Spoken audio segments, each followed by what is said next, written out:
I would request Shri Nandakumarji, eminent educationalist and my former school teacher, to kindly present the mementos to Professor Makarand, Paranjape and Shri S. Mohanji.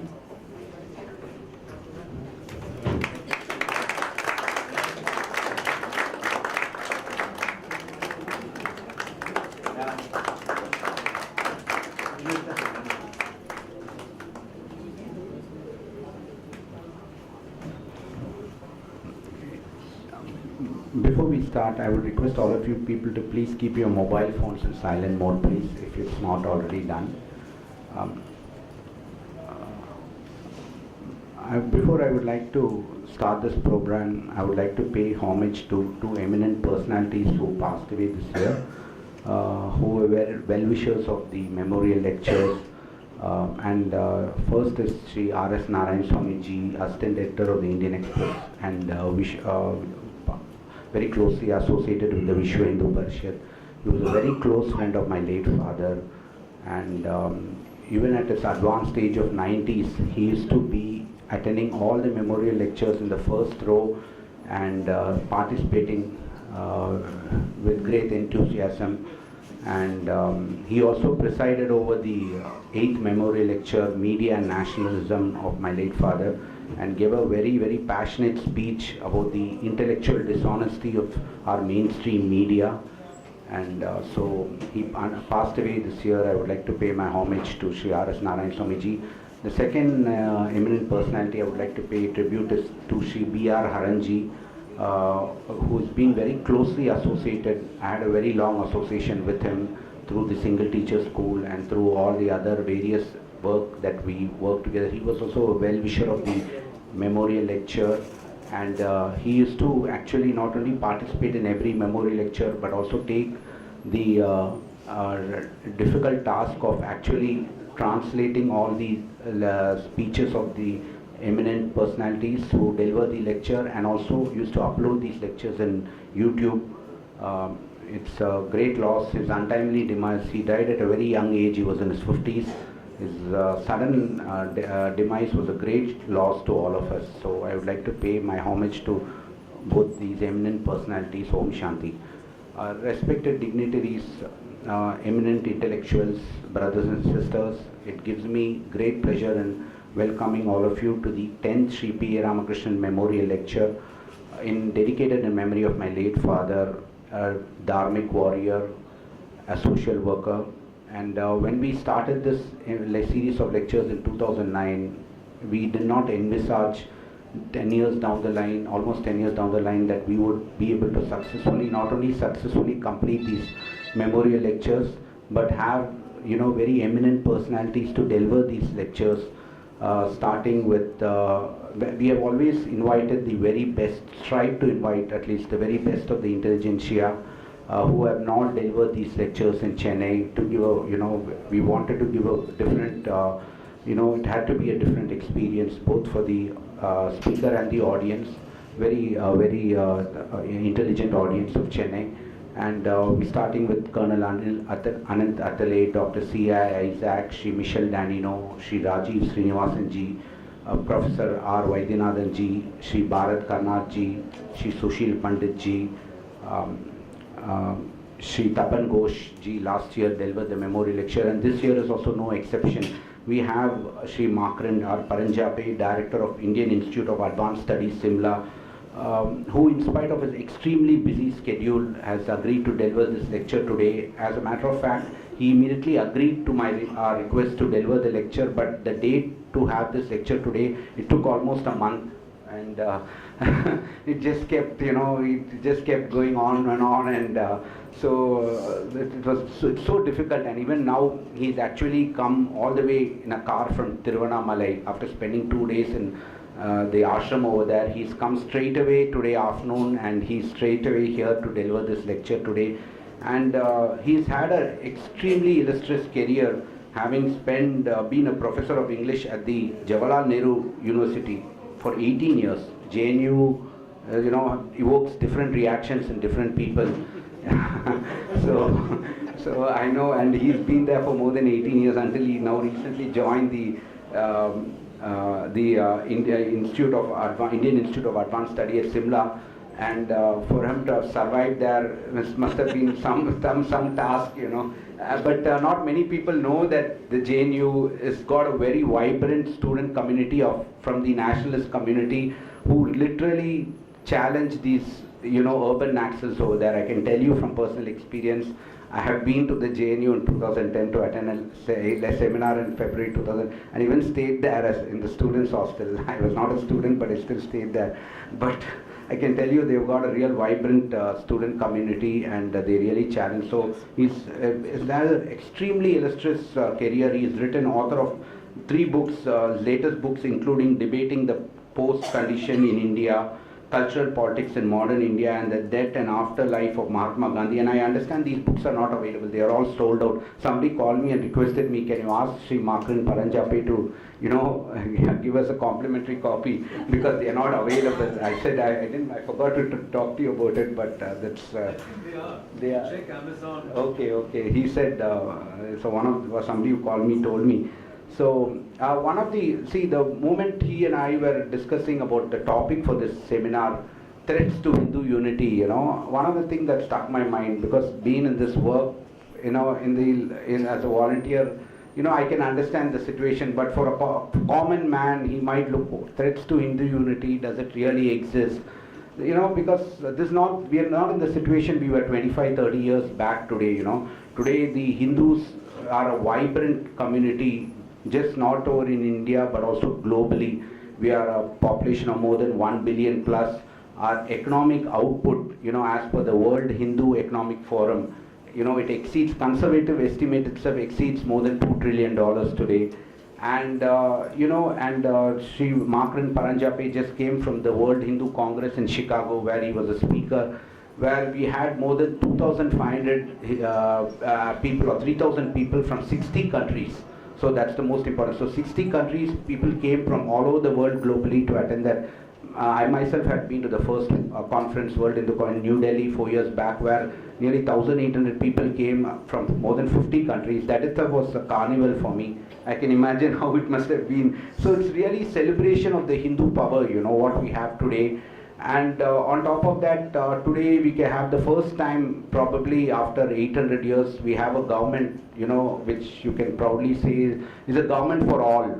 You know, till now probably we had a government, you know, we could call, where we had prime ministers. We would use this term in the internet. We would call them as Hino prime ministers. So I'll define Hino to you as Hindu in name only. Okay. So those are the first time we have a prime minister, and this is, I'm quoting late Shri Ashok Singhal. After Prithviraj Chauhan, we have the first time a Hindu prime minister to rule Delhi. So you can really feel very proud today, and just not here, you go anywhere globally, and from my own experience a couple of months back, you know, wherever you go, you talk to the taxi driver, everybody you talk, they're really in awe of our country today, of our Prime Minister. As Prime Minister Modi said recently, the Indian passport, you know, has never been in such high regard and respect as it is today. And I can tell you this again from very personal experience in my student days when I was abroad. You know, all my roommates used to say, you know, first thing we have to do is to get our American citizenship or Australian citizenship and get rid of our Indian passport. It's got no value. You go to the airport, the first thing is they look at our passport, they just, you know, put it aside and they treat you so shabbily. But today the Indian passport has got so much of value today, so much of respect today. So all this said aside, you know, this is what I've told you is what is at the surface, you know, this is what we see. But what is the real situation? We have to just go a little bit inside, you know. If we go a little bit inside today, it's not as rosy as I projected now. You know, we are under grievous assault. You know, our culture and our traditions are under tremendous assault. And what is the sad part is we had already 3 pillars of democracy against us. We had the executive, the legislature, the media was hell-bent dead against us. But today, unfortunately, I have to say with great sadness that the judiciary has joined that list, you know, and we see this from what happened in the Ram Janmabhoomi issue, where, you know, for years and years, it's just going on and on, you know, like a never-ending TV serial, I would say. You know, it's just going on and on, you know, Todarum, they will say, it just keeps going. And we have all the evidence. The ASI has given its comprehensive report, scientific report in 2003. I remember Professor Navaratnam Rajaram came here in 2003, in October 2003 in Vigil, and gave a complete presentation on what the ASI report was. And it was so scientifically and conclusively proved that a pre-existing 12th century Vishnu temple was existing the same site. But what is the response of our judiciary? We have no time, this is not a priority. Sentiments of 1 billion plus people is not a priority for a judiciary. This is the state of affairs. Now let's look at the other situations. The RTE has literally killed hundreds of our schools. Literally, I use the word killed as literally finished off. The Right to Education Act, which applicable only for the Hindu institutions, not for the minority institutions, has literally killed hundreds of our institutions, and it's made it so difficult to run a school today. We run our own school in Kerala, so we know how difficult it is. It is from being a pleasure, it has become a pain, and today it's a curse to run a school. The entire teaching communities, there is a huge teaching community from the Hindu Vidyalaya schools here, so they would be second whatever I'm saying. And finally, you look at what's happening in the situation in Shabarimala, and it is such a gives you so much pain and so much of agony that you find that the brahmachari tradition of the presiding deity, is being challenged by a pathologically hatred government, a government which has pathological hatred for the Hindus, under the garb of being an atheistic government. And they are so enthusiastic to implement this judgment of this court, and the hypocrisy and the duplicity is so stark here. The reason I tell you is, you just look at the contrast. You have the triple talaq judgment which came out a year back by the same Supreme Court which struck down the triple talaq judgment, and yet the same parties who are now keen on implementing this Sabarimala court judgment of Supreme Court refuse to support this legislation in the parliament, thereby rendering thousands of women's livelihood at stake. But because that concerns the minorities, but when it concerns the majority sentiment, they are first in line to trample it. So this is the situation today we have here. And and I would just not like to blame the 4 pillars of democracy. I would also like to blame all of us. It is our apathy and indifference that has created this situation here. If you look at this idol thefts that has just now come out, we have actually just only scratched the surface. Shri G.P. Srinivasan ji is here, who presided over the lecture last year. He and a team of people are working on the ground, and thousands and thousands of our idols have been stolen from our temples right in front of our eyes. This has not happened just like that. It has been stolen over a period of more than 50 years right in front of our eyes, and we have all been sleeping. That is the sad plight. So the threats to Hindu unity does not come only from the 4 pillars of democracy, but also from our apathy and indifference. So I would not like to continue any further. All of you have not come to hear me, I know that, but I'm sorry that I had to talk.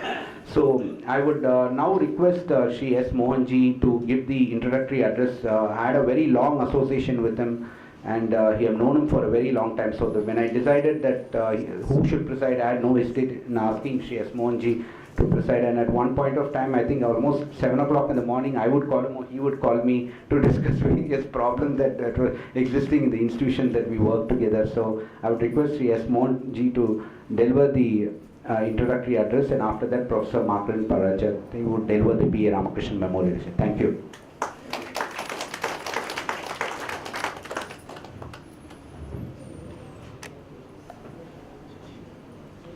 Good evening to all invitees, friends, ladies and gentlemen.